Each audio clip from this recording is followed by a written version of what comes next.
સ્વાગત છે તમારું ફરી એક આજના નવા વિડીયોની અંદર મિત્રો। આજના આ વિડીયોની અંદર આપણે પીએમ કિસાન યોજનાના 22મા હપ્તા વિશે વાત કરીશું મિત્રો। કાલે બપોરે 22મો હપ્તો અહીંયા જમા થવા જઈ રહ્યો છે। ગુજરાતના ખેડૂતો માટે મોટી જ ખુશખબર છે।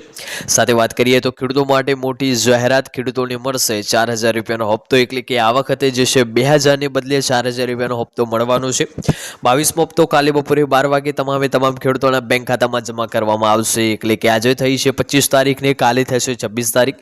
તો 26 ફેબ્રુઆરી કાલે છે, તો કાલે જ છે તમામ ગુજરાતના ખેડૂતોના ખાતામાં જે હપ્તો છે એ જમા કરવામાં આવશે। ઘણા બધા ખેડૂતોને 4000 રૂપિયાનો હપ્તો મળશે, તો ઘણા ખેડૂત મિત્રોને 2000નો હપ્તો મળશે। તો આ વિડીયોની અંદર એ પણ માહિતી મેળવીશું કે કયા ખેડૂતોને 2000નો હપ્તો ને કયા ખેડૂતોને 4000 રૂપિયાનો હપ્તો મળવાનો છે। તો વિડીયો શરૂ કરીએ તે પહેલા તમે આપણી આ ચેનલ ઉપર નવા હોય તો ચેનલને સબસ્ક્રાઇબ કરી દેજો અને કમેન્ટ કરીને ખાસ જણાવી દેજો કે આપણો આજનો વિડીયો તમે કયા ગામમાંથી અને કયા જિલ્લામાંથી જોઈ રહ્યા છો, જેથી કરીને આપણને પણ ખબર પડે કે આપણો આજનો વિડીયો આ ગામ આ જિલ્લા સુધી પહોંચી રહે છે। તો વિડીયોની શરૂઆત કરી લઈએ। સૌપ્રથમ આપણે એ હપ્તા વિશે વાત કરવાની છે।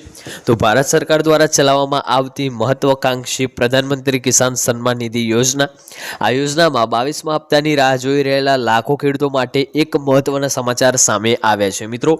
આપણે જે ભારત દેશની જે કેન્દ્ર સરકાર યોજના ચલાવે છે જેનું નામ છે પ્રધાનમંત્રી કિસાન સન્માન નિધિ યોજના, આ યોજના અંતર્ગત આપણને હવે 22મો હપ્તો મળવાનો છે। 21 હપ્તા એટલે કે કુલ જે છે 42000 રૂપિયાની સહાય મળી ચૂકી છે અને હવે ફરી બીજા 2000 રૂપિયાની સહાય મળવાની છે। તો આ અંતર્ગત જે લાભાર્થી ખેડૂતો છે, જે લાખો ખેડૂતો રાહ જોઈ રહ્યા છે, એમના માટે એક મહત્વના સમાચાર સામે આવ્યા છે।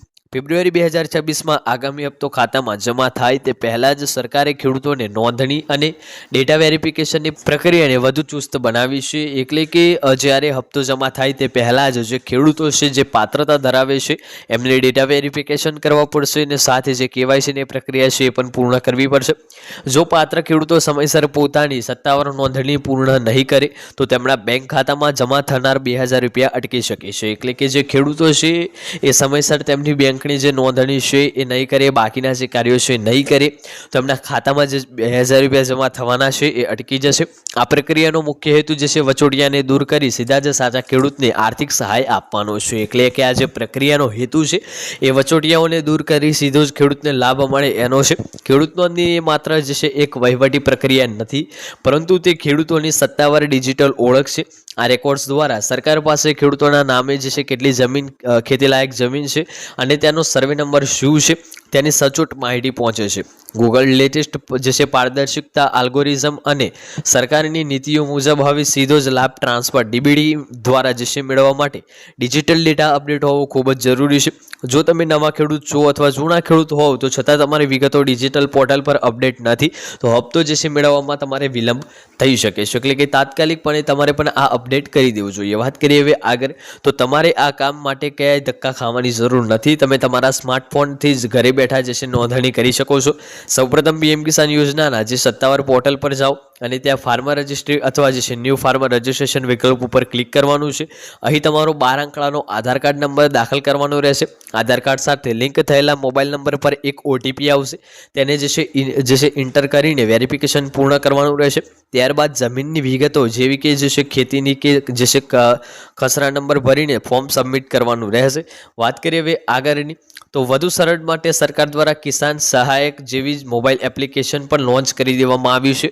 ગૂગલ પ્લે સ્ટોર પરથી આ એપ્લિકેશન તમે ડાઉનલોડ કરી શકો છો, તેમાં લોગિન કરીને જરૂરી દસ્તાવેજો અપલોડ કરી શકાય છે।